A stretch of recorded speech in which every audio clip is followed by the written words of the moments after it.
নিজে পেটে পাথর যদি বাঁধতে হয় পাথর বান্ধিয়া হইল নিজের ছেলে মেয়েকে শিক্ষা দিতে হবে। দিন দুনিয়ার শিক্ষা মক্তবকে মজবুত করতে হবে, আর স্কুল প্রতিষ্ঠানগুলি আমরা ভালো করিয়া করতে হবে। এর জন্য সবাই যাতে আমরা এর জন্য সংকল্প নিয়ে আজকে আমরা এই মজলিস থেকে উঠি।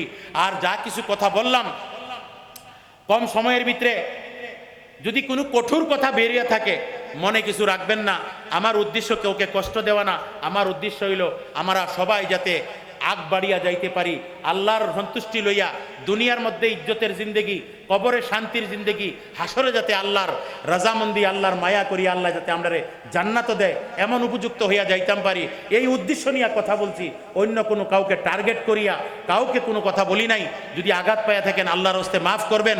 আর আমাকে এই নওজওয়ানরা এখানে অল্প সময় কথা বলার সুযোগ দেওয়ার জন্য এই অভ্যর্থনা সমিতির যুবকগণকে এবং এই অঞ্চলের সমস্ত যারা শুনছেন, আমাদের মা বোন এবং যত মুরব্বী যুবকগণ শুনছেন, সবাইকে অন্তর থেকে ধন্যবাদ জ্ঞাপন করিয়া আমার এই বক্তব্য শেষ করলাম। ওয়া আখিরু দাওয়ানা আনিল হামদুলিল্লাহি রাব্বিল আলামিন।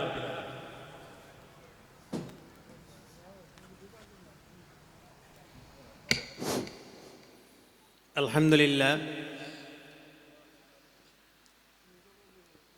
আমরা আমন্ত্রিত অতিথি সাহাবে যে ওয়াজ নসিহত করছেন কোরআন এবং হাদিস থেকে, আলহামদুলিল্লাহ যে সুন্দর সুন্দর কথা বলছেন, এই কথাগুলো যদি আমরা আমলের মধ্যে করতাম পারি, আমল করতাম পারি আর মানতাম পারি, তাহলে ইনশাল্লাহ আমরা কামিয়াব হব।